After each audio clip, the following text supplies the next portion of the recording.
International with me, Kevin Owen, and first the breaking news I mentioned just then. Rebels have reportedly entered Tripoli from the west as fighting in Libya appears to be intensifying tonight. Some estimates put the death toll from this weekend alone in the hundreds, with around 1,000 injured. It's also believed that major clashes have seen rebels capture the capital's Mitiga air base this evening. Opposition forces also claim to have freed prisoners locked up during the uprising against Gaddafi's regime. Let's get the latest from independent journalist Lizzie Phelan. She's in Tripoli. She's been updating us all night. Lizzie, it's good to hear you on the line again tonight.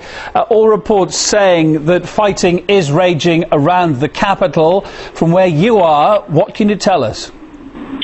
Hi, Mark. Well, yeah, there are battles going on outside the hotel where I currently am in the Ben Ashur area of Tripoli. But it does appear that these are relatively small groups of rebels or insurgents or whatever you want to call them, and not kind of the impression that some kind of troops of the opposition have moved into the capital. So the question is really how long they can last out against a battle against the Libyan army, which of course is a conventional army and has mass support here. The masses in Tripoli have been armed by the Libyan government since the beginning of the crisis.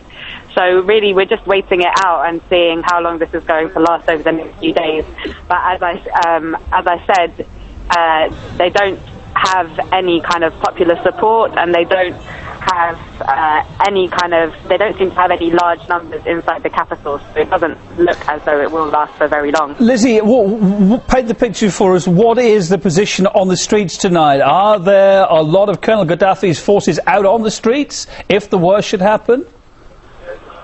Of course, the army is very much ready. They haven't been using anywhere near their full military capability. There are, of course, also, as I said, many volunteers, ordinary people who have taken up arms, who are defending their areas.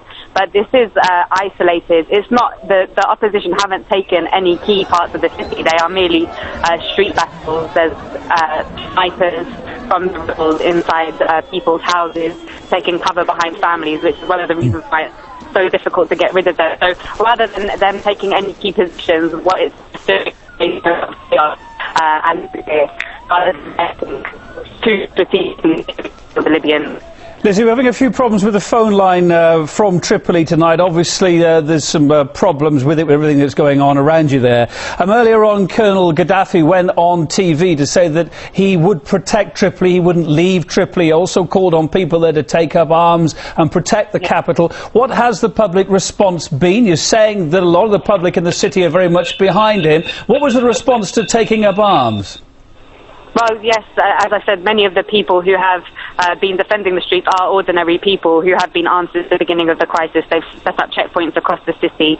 And then, of course, there is also the threat for the rebels inside the city that the tribes from outside the will respond to the call by the Libyan leader Muammar Gaddafi. Of course, we know that the overwhelming majority of tribes are behind the leader, and so it would really be a disastrous situation for the opposition if they began marching also onto the capital to support people inside the city.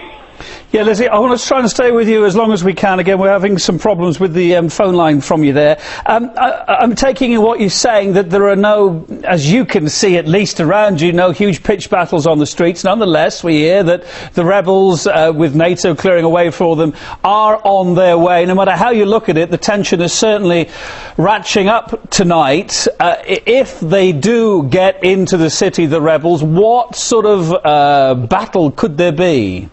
No, sorry, I maybe I didn't make myself clear. There are battles occurring inside the city, but what was said is that the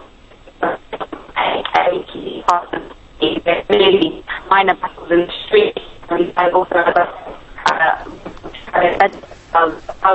Yeah, Lizzie, I'm awfully sorry. We're going to have to leave the phone conversation with you there because the quality's deteriorated too much. If you can still hear me. Independent journalist Lizzie Phelan there from Tripoli, bringing us up to date on what she is seeing around her there tonight in that city that all reports say could well be under siege, or beginning to be anyway.